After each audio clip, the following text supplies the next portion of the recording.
안녕하십니까. 특수 경매훈련단장 유치권 강건모입니다. 이번 시간에는 지금 여러분 사진 보이죠? 눈에 보이는 거 몽땅 2억 원. 땅이 1,400평입니다. 주택이 30평짜리가 한 동, 25평짜리가 한 동, 두 동입니다. 그 다음에 지금 저 앵글 세우는 거 보이죠? 지금 아이빔으로 이렇게 세우는 창고 용도로 만든 게 지금 두 동에 한 70평 정도 됩니다. 지금 여기 보면은 말이죠. 여기 판넬만 붙이면 이제 뭐 창고 공장이 완성이 되죠. 판넬들이 다 쌓여져 있습니다. 그러니까 땅 1,400평 주택이 새로 막 지은 집 주택 2동. 근데 이것도 판넬 주택이기 때문에 비싼 건 아닙니다. 뭐 그래도 평당에 한 집 꾸밀려고 하면 400만 원 정도 들어갔겠죠. 그럼 그것만 하더라도 벌써 2억이 넘어요. 그 다음에 공장, 뭐 창고, 두 동, 이게 뭐 70평. 이게 몽땅 2억, 몽땅 2억, 1억 9,800만 원이죠. 또 세상에 이런 일이 다 있느냐, 이렇게 싶을 정도로 이제 값이 쌉니다. 근데 값이 싸다고 해가지고 부동산은 자기한테 맞아야 돼. 자기 용도에 맞아야 되지. 무조건 값이 싸다고 사는 건 아닙니다. 자, 여기 보세요. 대지가 1,400평, 새집 두 동, 또 건물 두 동. 깡그리 해서 최저가 2억이다. 어디 거냐? 청주지방법원 충주지원 2021타경 34267 부동산 임의경매 사건인데 물건번호 1번입니다.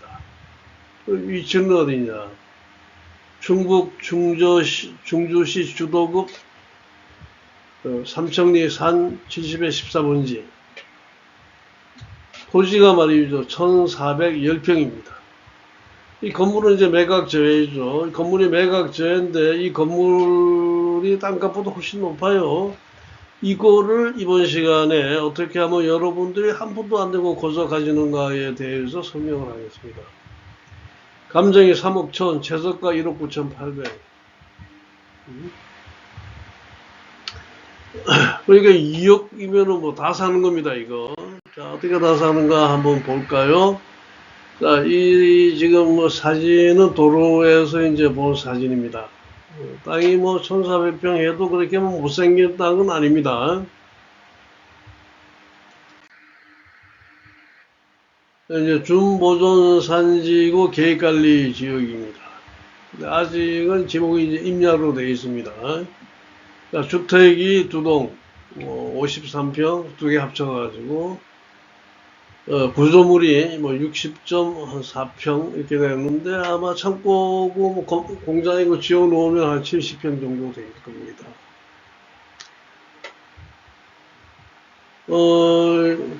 앞에 이제 뭐 도로가 자동차 다니기는 충분하고 또 교통상도 보통이고 여러분들이 이제 이 위치가 말이죠. 충주에서 그러니까 이제 그 괴상 사이, 음성 사이, 그걸로 보시면 될 겁니다. 그래서 그렇게 외진 데도 아닙니다.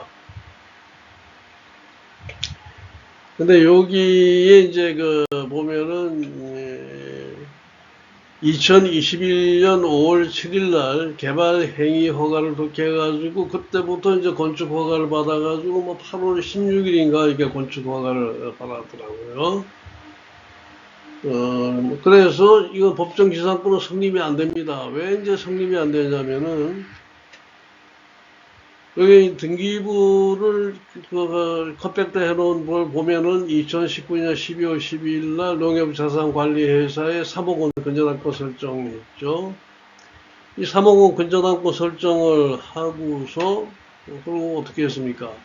그러고 나서 2년 있다가 건축 허가 받고 이제 건축 시작을 했으니까 이거는 뭐 법정 지상권이 성립할래 성립할 수가 없습니다.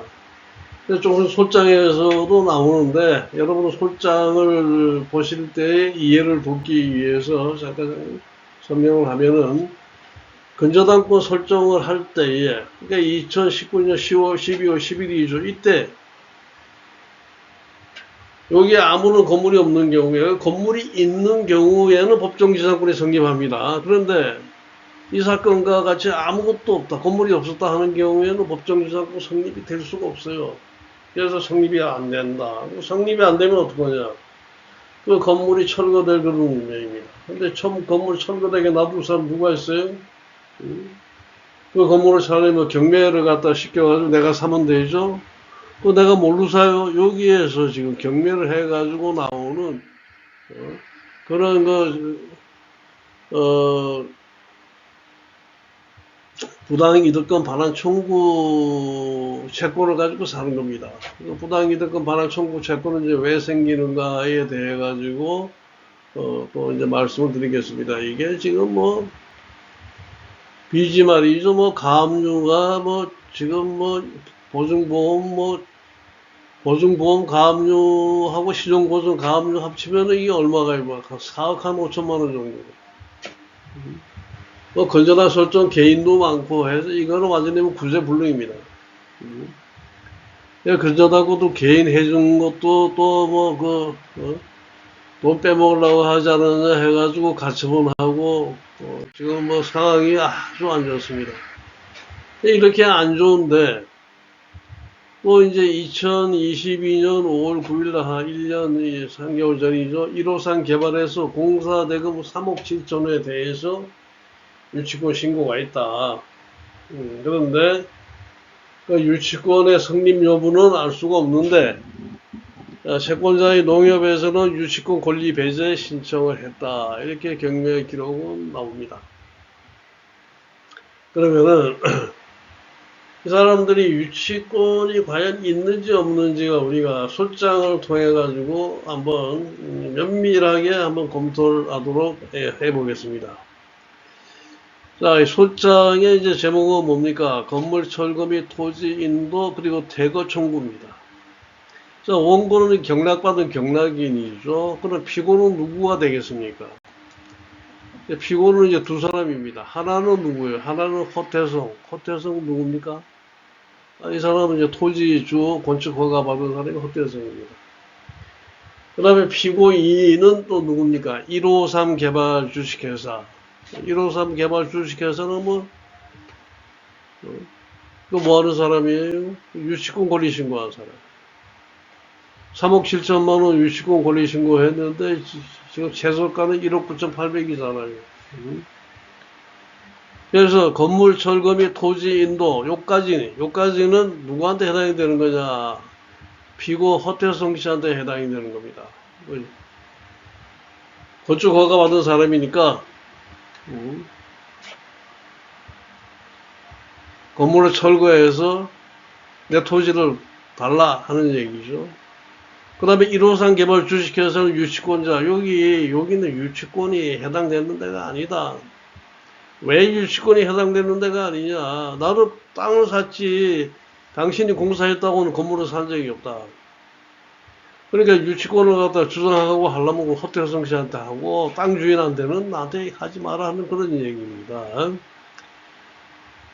자, 그러면은 소장 송달 다음 날부터 건물을 철거해서 원고에게 토지를 인도하는 날까지 매달 129만 원의 비율로 따른 부당이득에 따른 손해배상금을 지급하라. 피고 2는 여기에서 퇴거하라, 나가라 하는 얘기입니다. 소송 비용은 피고들이 부담을 한다. 그 다음에 이게 2심, 3심까지 갈 거 없이 가집행 해가지고서 1심 끝난 판결문 가지고 가집행 하자는 얘기예요.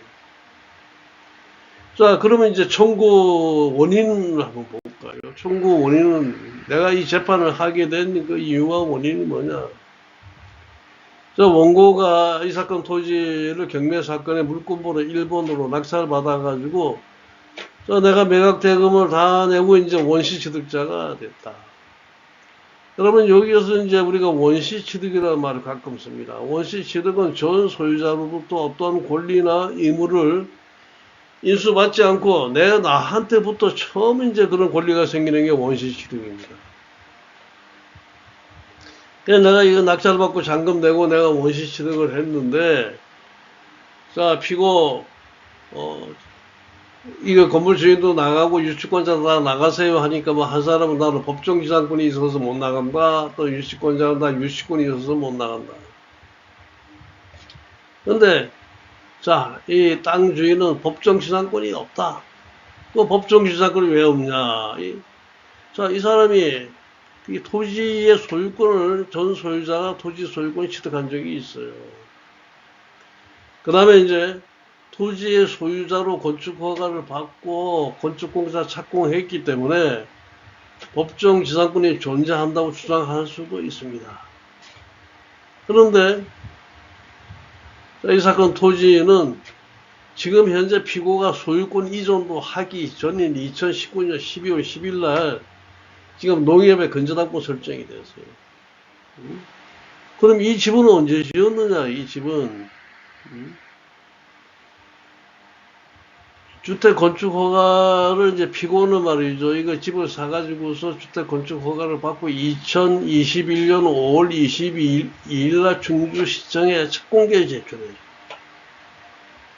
그러니까 근저당권을 설정한 2019년 12월 10일 그 전에는 이 사건 토지에 어떤 건축물도 착공한 사실이 없어요. 그런데 자, 그러면 봅시다. 근저당권 설정하고 난 다음에 건축공사를 시작했기 때문에 우리가 민법 366조에서 얘기하는 법정지상권이 성립하려면 근저당권 설정 당시에 저당권의 목적이 되는 토지에 건물이 존재해야 하는데 아무 건축물도 없었다는 거예요. 그러면 법정지상권은 취득할 수 없다. 또 대법원의 판례를 보자. 법정지상권에 관한 대법원의 가장 대표적인 판례가 지금 2000-48517, 48524, 48531 전원합의부의 판결입니다. 자, 여기에 판결 요지를 보면은 민법 제366조의 법정지상권은 저당권 설정 당시 같은 사람의 소유에 속했던 토지와 건물이 이 경매로 인해 가지고 토지는 토지대로 건물은 건물대로 갈라지게 된 때에 건물의 소유자를 위해서 법정지상권이 발생하는 것입니다. 그러면 근저당권을 설정할 당시 건물이 있어야 발생하는 것인데 이 사건과 같이 그때 건물이 아무것도 없었다면 이런 경우에는 법정지상권이 전혀 성립되지 않는다 하는 그런 얘기입니다.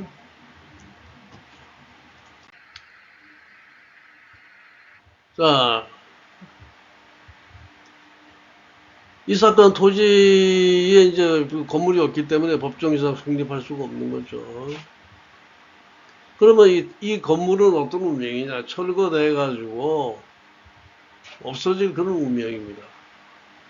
그 다음에 이제 유치권자에 대해서도 보십시다. 아니, 손해배상부터 먼저 봐야겠. 이게 지금 아니죠. 원감정가가 3억 8,700입니다. 그러면은 요새는 이제 그 사실 연 4% 이렇게 주장을 하지만 연 4%도 작아요. 대출이자만큼 돼야 될까? 대출이자 5%는 줘야 되잖아요. 그러니까 뭐 좋다. 이 사람도 뭐 건축공사하다 망했으니까 연 4%만 받을게. 4%보다 받아도 1년간 1,548만원. 이거 월별로 계산하면 한 달에 한 130만원 됩니다. 129만원 됩니다. 그러니까 내 땅을 갖다 쓰고 있으면 한 달에 129만원씩 내놔라 하는 그런 얘기입니다. 그 다음에 유치권. 자, 피고인은 유치권을 주장하고 있지만은 그 유치권은 건물의 신축에 관한 것이. 나는 건물하고 상관이 없다. 나는 토지의 소유자라. 그러면 봐라. 내가 지금 말이지. 건물도 철거하려고 판결을 내놨는데. 자, 유치권자가 주장하는 그 유치권은 건물에 관한 것이 토지에는 영향을 미칠 수 없다. 대법원이 또 판결을 통해 가지고서도 대법원이 뭐라고 얘기를 했습니까? 판결을 통해 가지고서도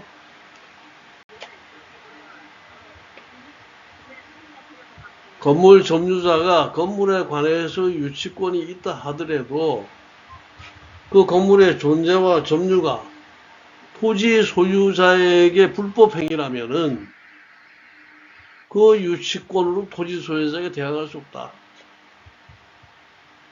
그럼 뭐 점포 창고에 관한 뭐 신축 공사를 하든지 보수 공사를 하든지 간에 공사대금 채권으로 점포 및 창고 소유자에게 이런 점포 창고에 관한 유치권을 가질 수는 있지만은 그건 그 창고, 점포 창고 소유자한테 하는 거고, 점포 창고의 존재와 점유가 토지 소유자인 원고에게 불법 행위가 된다면 토지 낙찰받은 원고에 대해서는 유치권으로 대항할 수 없다. 유치권이 있다는 얘기입니까? 없다는 얘기입니까? 그럼 어떻게 해야 돼? 피고인은 쫓겨나가야 돼요. 153 건축인지 153 설비인지 하는 걸 쫓겨나야 되고, 자, 그럼 어떻게 해야 됩니까? 판결 받잖아요. 이제 재판에서 판결 받으면 이제 뭐 한 1,100만 원 되겠죠. 그게 채권이에요. 그 채권 가지고 주택 2개를 갖다가 경매해요. 그 주택 2개는 이제 지붕이 있고 뭐 벽이 있고 하기 때문에 그건 충분히 경매가 됩니다.